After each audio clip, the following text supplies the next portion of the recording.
I know Governor Abia has his sights set on trying to improve what is happening and improve them. Igbo kwenu, kwezuenu. Welcome back, my people. Thank you so much for stopping by. I hope you guys are doing well. Happy Sunday to you all.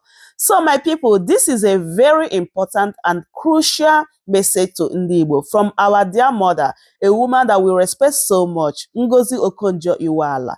My people, in as much as we are fighting for our freedom, we cannot just fold our arms and keep waiting and hoping for that particular day and still keep Igbo land undeveloped and backward.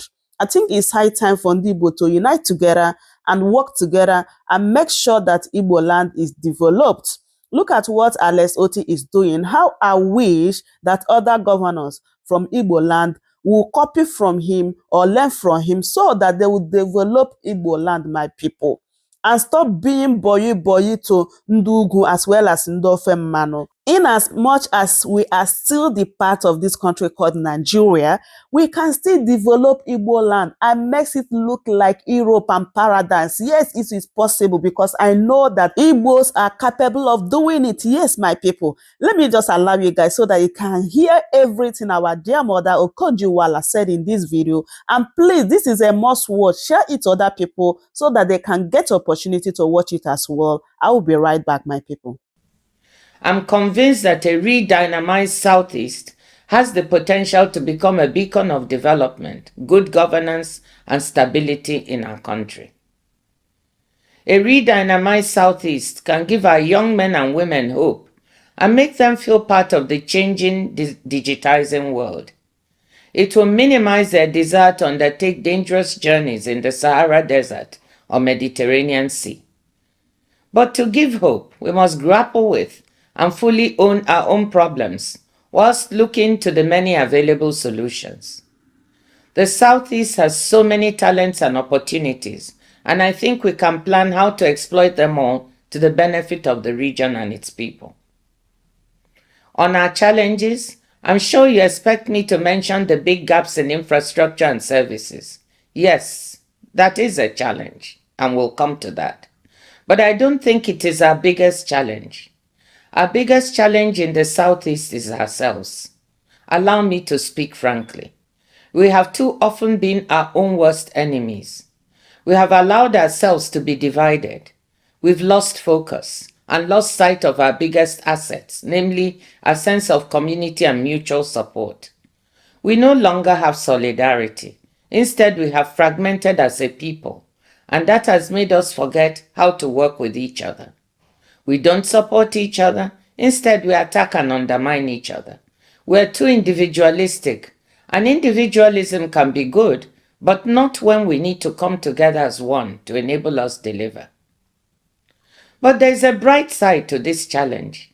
If our big problem is ourselves, it means that the solutions also lie in our hands. If we can build a sense of common purpose and cohesion, we can solve the other problems. To do this, we need to exercise joint leadership, and that is precisely why it is so important that you're taking this step today.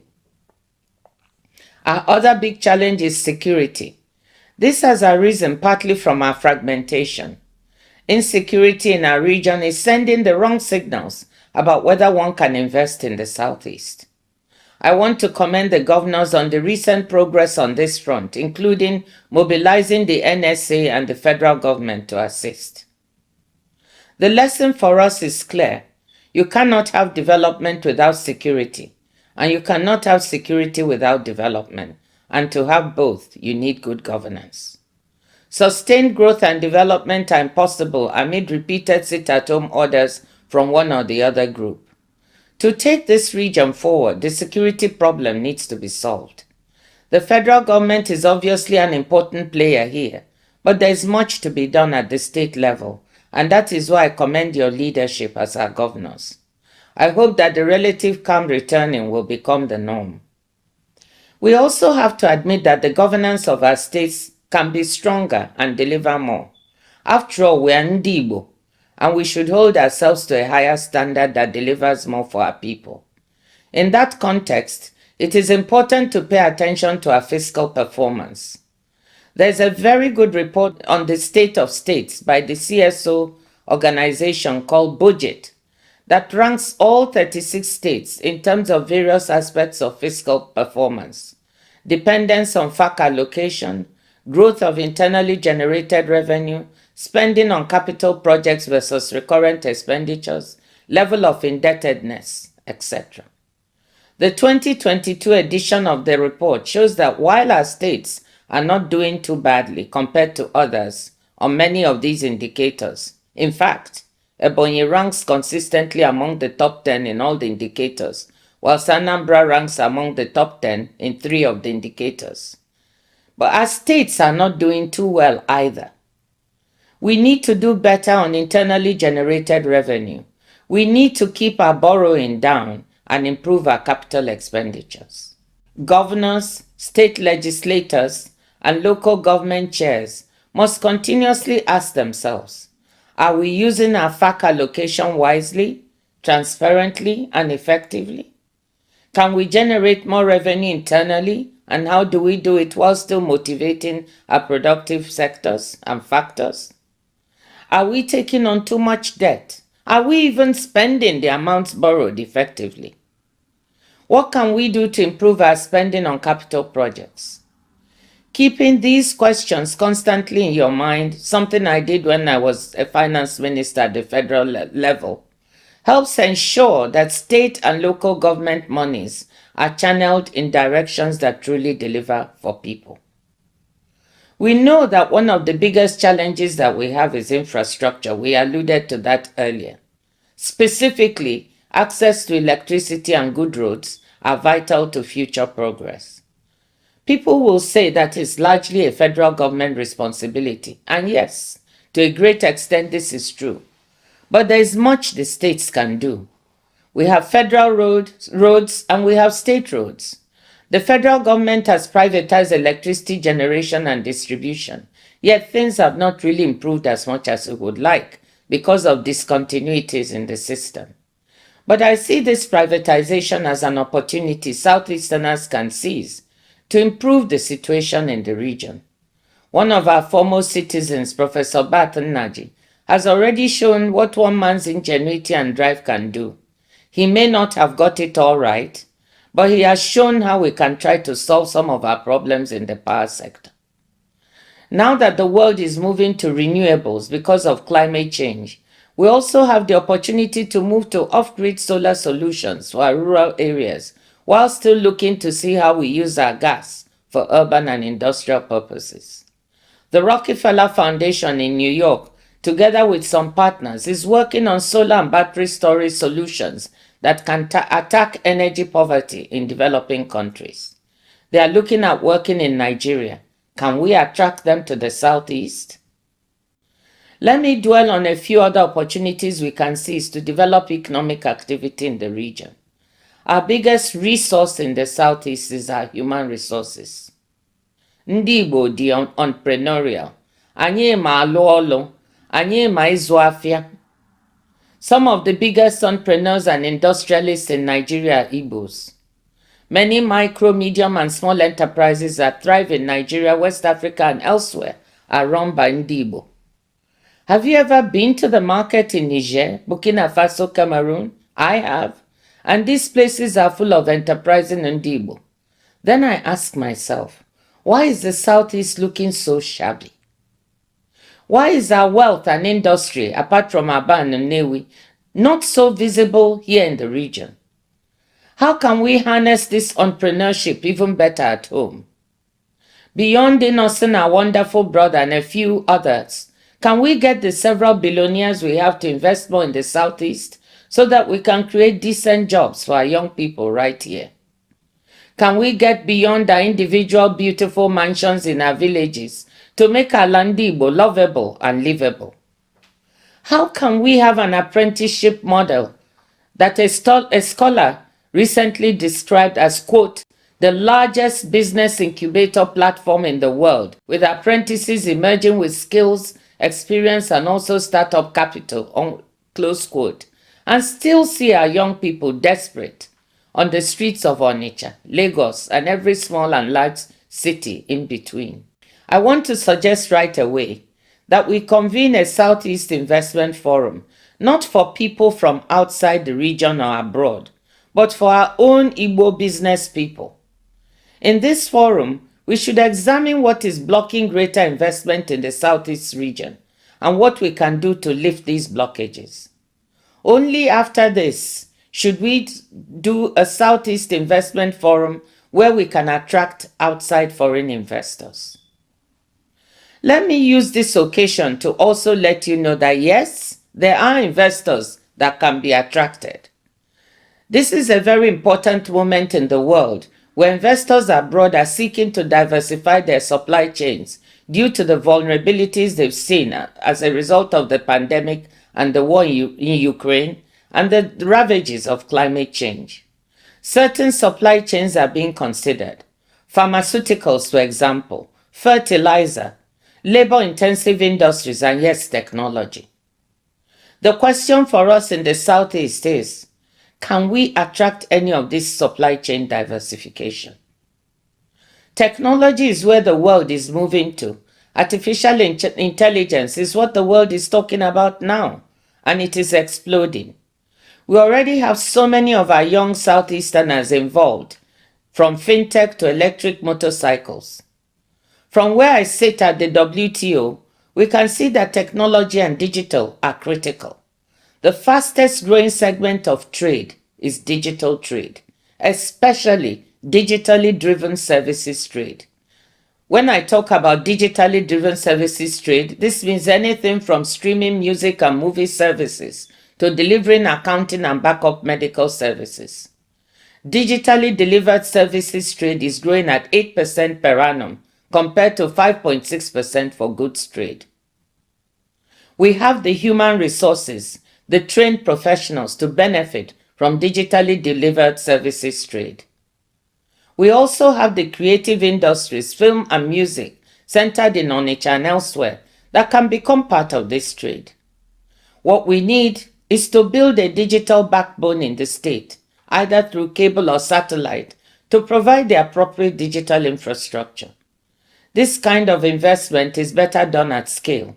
So I hope, Excellencies, that you can get together to figure out who to approach and how the supportive policies can be implemented to attract this kind of digital infrastructure investment.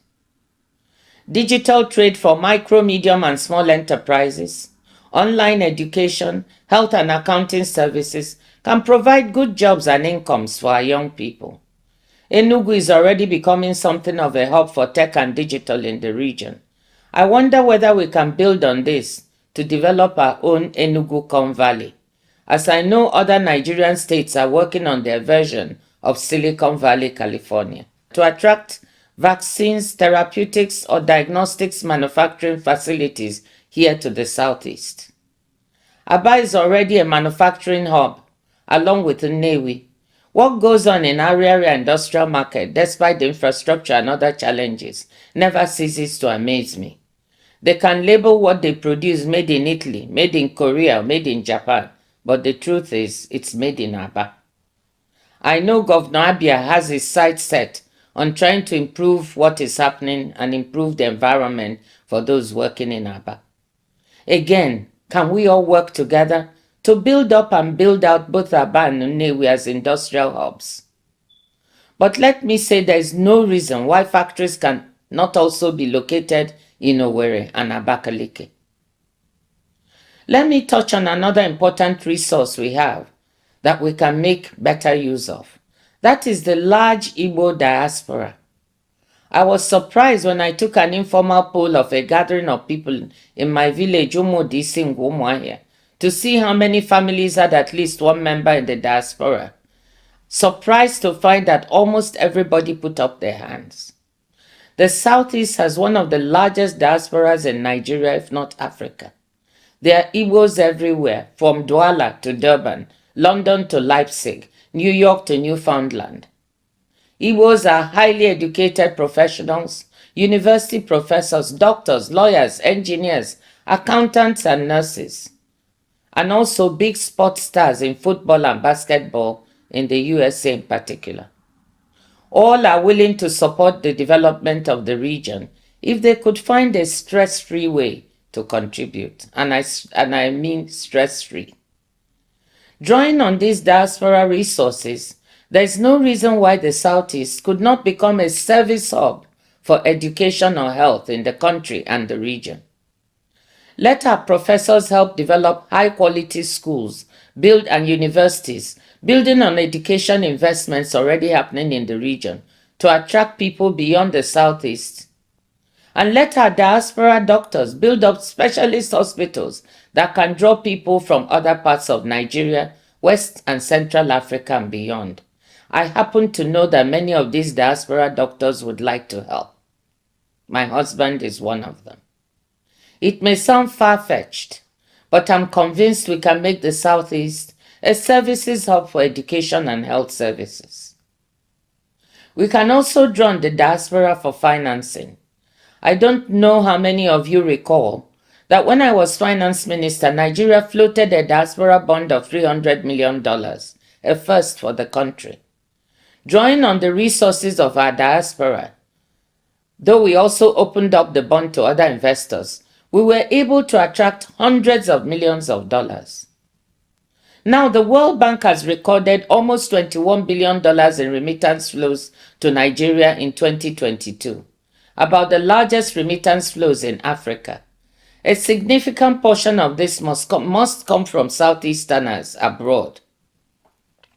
Most of this comes in to support consumption and some forms of investment at home. I'm sure the Southeast governors coming together can do some financial engineering and find a way to float a Southeast diaspora bond or fund to capture some of these flows and channel them towards financing some of these development priorities. It seems to me that we can pitch this to the incoming team. They seem to be open to fresh ideas, so why don't we try to muster their support? You will notice that I've not dwelt on agriculture or natural resources. This is because that is where we always go first when we are talking about opportunities in the region, forgetting all the other possibilities that I've just spoken about. But I have not forgotten that we have big opportunities in agriculture, oil and gas, and some other minerals, some of which may now be in demand as the world seeks to decarbonize and get to net zero carbon emissions in 2050. But again, to fully make use of this, value-added investments in these areas will need hassle-free bureaucracy and appropriate investment environments. Before I conclude, let me say that many of these opportunities that I mentioned will not prove as attractive if the macroeconomic environment in the country is unstable. Low growth, high inflation, the depreciating naira, and exchange rate volatility make for daunting challenges. The federal government will have to get a handle on overall macroeconomic management for the country to attract both domestic and foreign investment and for the country to grow. They insist they are working on this, and I hope we can see stability soon. In the meantime, Southeast governors must work on the elements they can control, many of them listed above. Excellencies, ladies and gentlemen, let me conclude by saying that I'm optimistic. Yes, I'm optimistic for the Southeast. Your coming together at this time is a great sign. Our youth and women are vibrant. They are ready to work. They are just waiting for a truly committed leadership. We have what it takes in the Southeast. Let us just get on and do it. Igbo kwenu, kwezuenu. Exactly, indeed. Like Igbo youth are waiting to work, like they are ready to work. They're only waiting for a well-committed leadership. That is only one thing we are lacking in Igbo land. Look at all the past governors. Like, what have they been doing in the Southeast? Just 9 months now. Look at what Alex Oti is doing. For you to truly know that even this thing we are talking about, Nigeria is not even the real problem. Now, all these things we call our leaders in the Southeast are the problem. If Alex Oti can achieve what he have achieved within 9 months in Abia State, then what is holding back our past governors, even those ones that are still there right now, my people?